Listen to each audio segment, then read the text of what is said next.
Alright folks, what I've done right here is set up an illustration of how to catch an inactive crappie.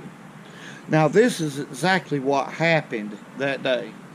This is exactly what happened that day, and I want to go ahead and explain it to the best of my ability. Let's pretend, okay, that this is the top of the water. This is the top of the water. Let's pretend that this is the crappie. Let's pretend, furthermore, that this is the post that the crappie is behind. And let me explain this. Let's pretend that the current coming out of the creek is going that way. And that's what happened. The current wasn't very strong. It was just a slow moving current. What happens under these deep docks like this? And by the way, let's pretend that from the top of the water right here to the ground is 14 feet. So these fish was suspended 7 feet below the surface. How did I establish that fact? Well, I caught a couple crappie, and once I done that, it was game on. And the crappie that I caught were behind the post on the down current side. Remember, the current's going this way. Downside part of the post, which is typical of a crappie. They're going to get out of current. They seek refuge right in behind the post because there's a little bit of slack water. Even though they're not active, or let's say if they were, they still do the same thing. Okay, so this fish is right in behind this post. I know they're 7 to 8 feet deep. Okay, I know that. Now, the way my mind works, I have not only GPS right here, I also have live scope, and I carry it right here. In fact, when I'm working a jig, now this is a fact, I can picture in my mind the color of the jig and what it looks like on the fall. I can do that because I've been fishing for crappie for years. Now what happens with a 1/32 ounce jig? Let me explain this. When you're working it in a vertical presentation for crappie, when all of a sudden you drop it, just lower your rod tip and drop it. What happens is that light jig head is not going to fall down straight. It's going to twist just like this on the way down. That is one of the best presentations to get a bass or a crappie to bite. Shad, threadfin shad twist as they're dying, or if they're hurt or injured, they'll twist going down in the water column.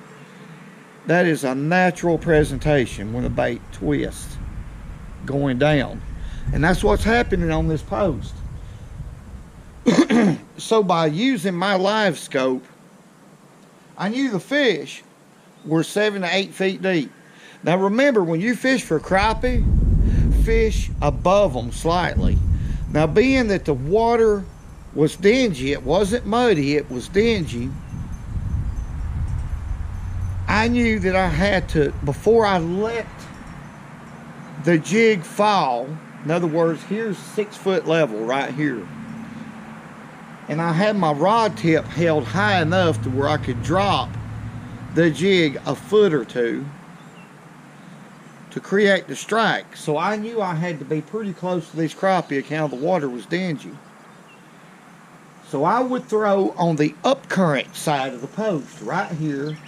The current would push the jig back as it was falling, and I was climbing that post. Every time I picked that rod up and let it fall, it was touching this post, bouncing off of it. Jig was twisting. All kinds of things happens like that. It's just a good triggering mechanism for a crappie. Triggers an inactive crappie to bite. That's what it does. But now I want to be very close to the fish before I actually drop my rod tip. That way I know that jig is very close to where the crappie is suspended. In other words, if I use too heavy of a jig head, like a 1/16 of an ounce, it would probably be too fast of a fall. It would just right below the crappie and you would never know he was there. But because of the slow fall and the way that jig falls after you lower your rod tip and bouncing off of this post, after you do that several times, you have to do it several times. It don't work, trigger a response instantly. You can't give up on a post. You may have to do that 10 or 12 times before you get that crappie to react, is what I'm saying.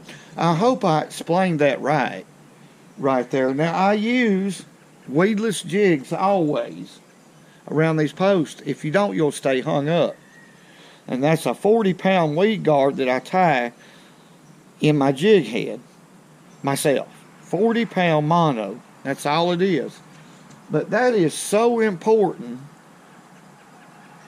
It's so important to do that. You're going to either come home with some crappie or you're not. And now I've done this for years. It works. It's not an opinion, it's a fishing fact. Just annoy that fish. Crappie is a game fish. Let's talk about a game fish for a minute. Largemouth bass, his lower jaw protrudes past his upper jaw. Snook in salt water is a game fish. His jaw protrudes, bottom jaw protrudes out beyond his top jaw. Tarpon, crappie. Crappie is a high-tempered little fish. All game fish are, and that's why they can be caught when others say they're not biting. I hope that explained what I'm doing right here. It's a sport, simply second to none. Woo! I'm talking about woo!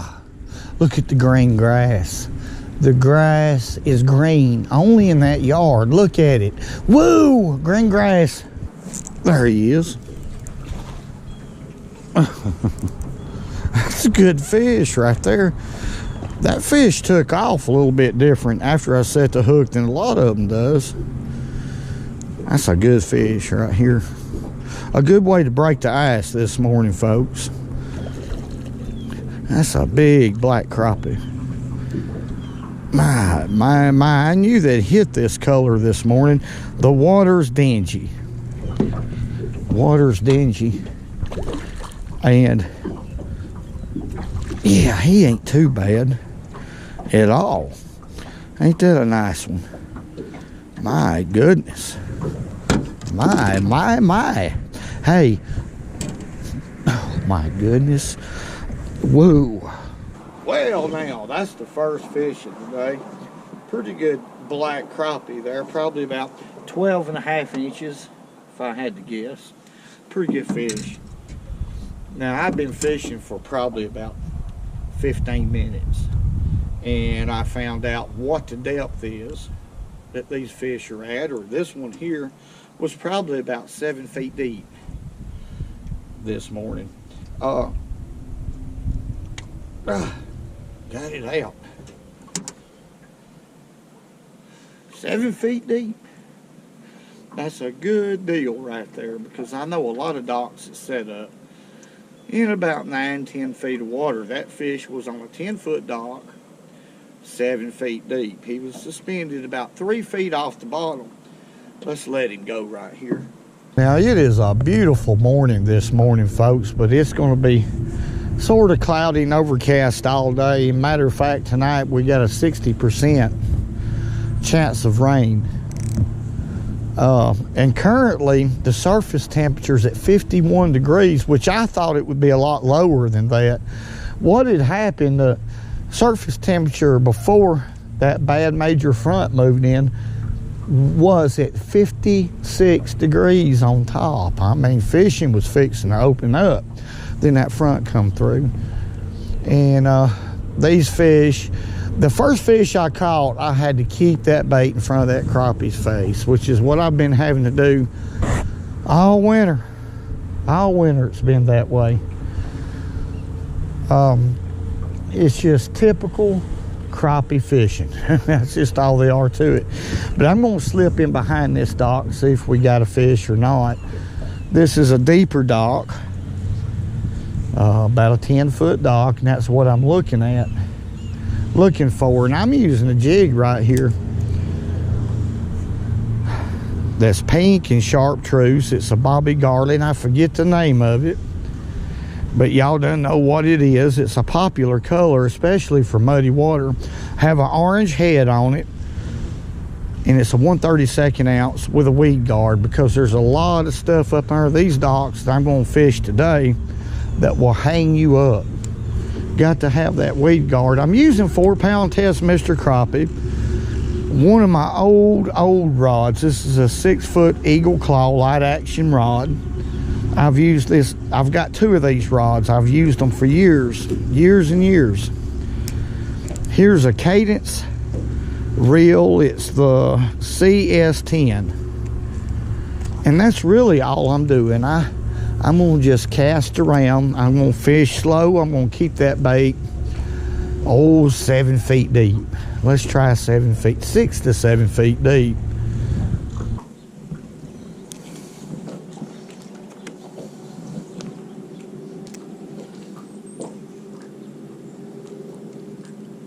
There's one.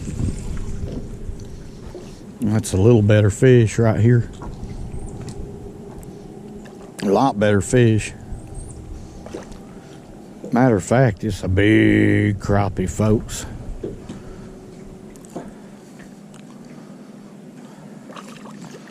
Big black crappie. Let's net him right here. Come on back here, feller. There you go.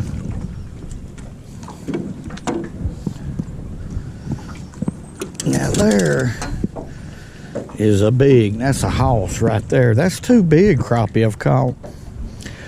Let's see. We'll measure this fish. That's a good one.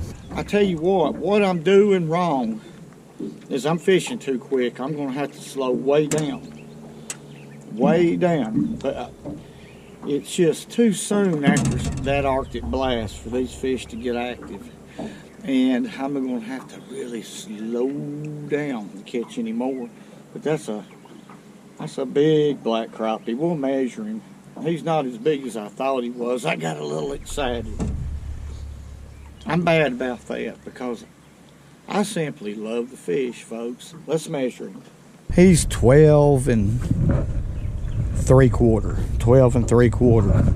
But he's a girthy fish. Thick across the back. Good one. Let's let him go. And by the way, the color is Electric Chicken Mo Glow Baby Shad. That's the color. And I've been throwing several colors, and it seems like that's the only color they'll bite. I'm wet from head to toe. I'm gonna get sick out here because I'm open. They look here. Golly, that's another good one. If I can get him coming our way, there he comes. Golly. Let's get him around this post right here. That's a good fish. That's the kind I like to catch. Right there. Now, I held that bait. Again, folks, I held that bait right in front of him. That's what it's taking to catch them.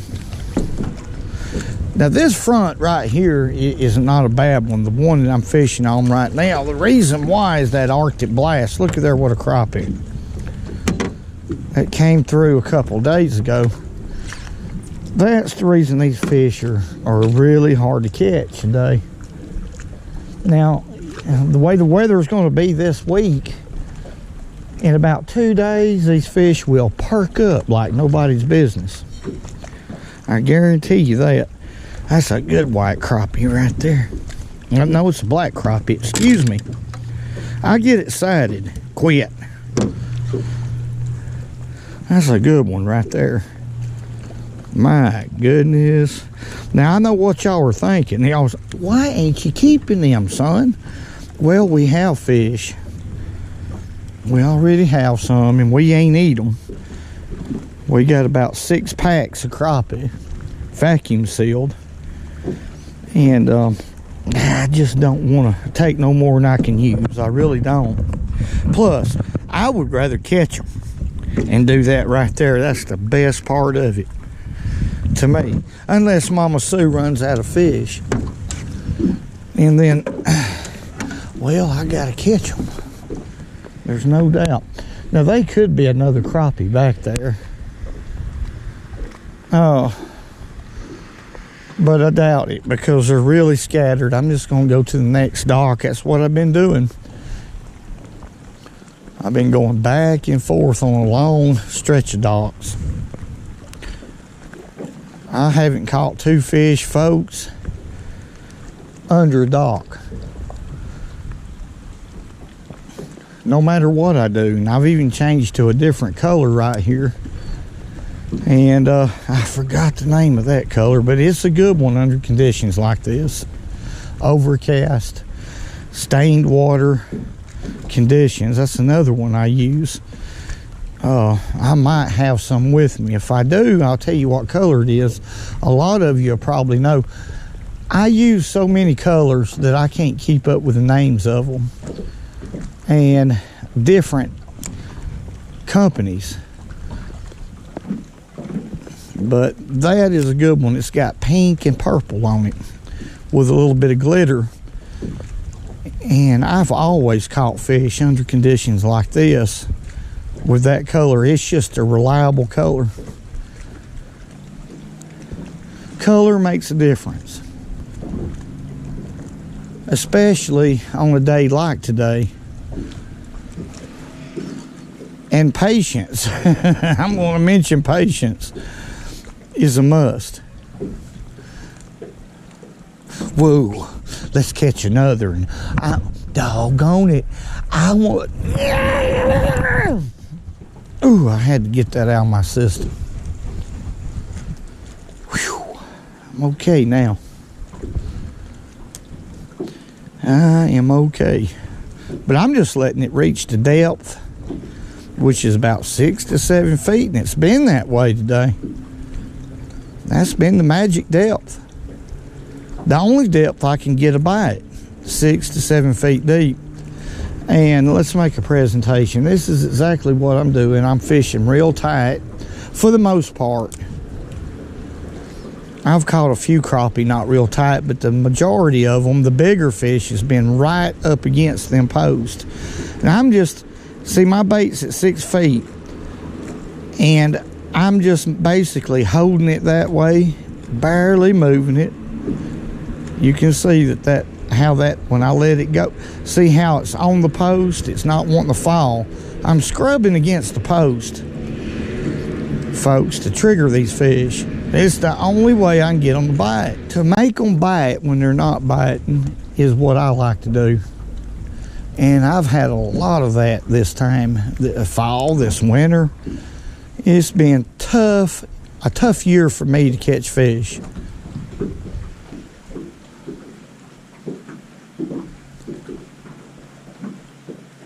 There he is.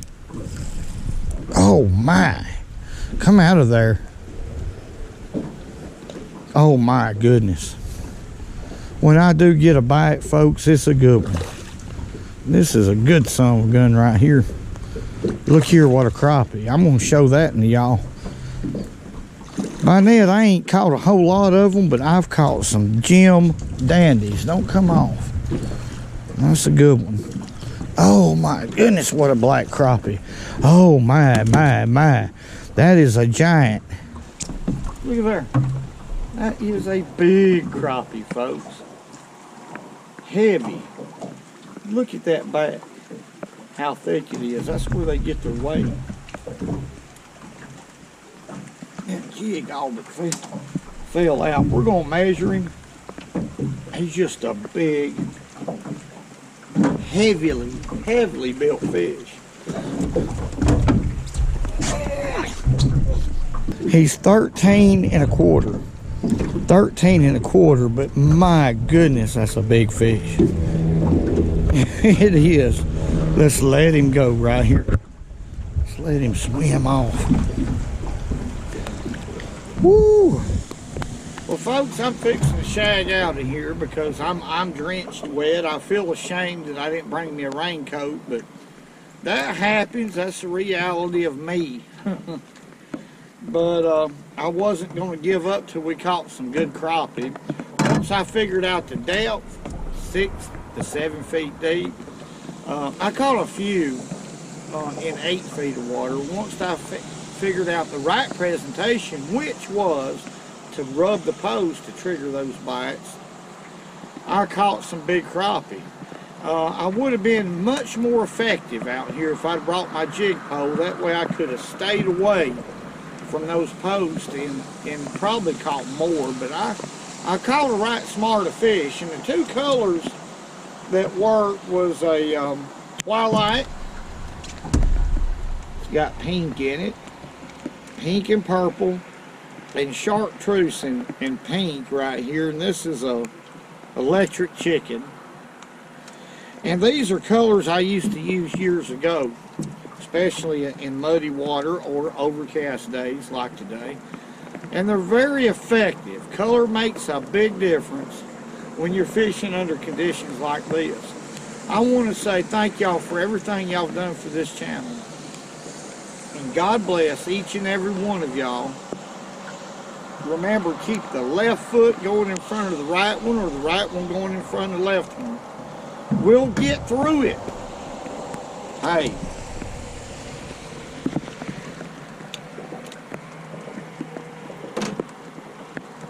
Woo. Oh, that adrenaline is pumping once again. Woo!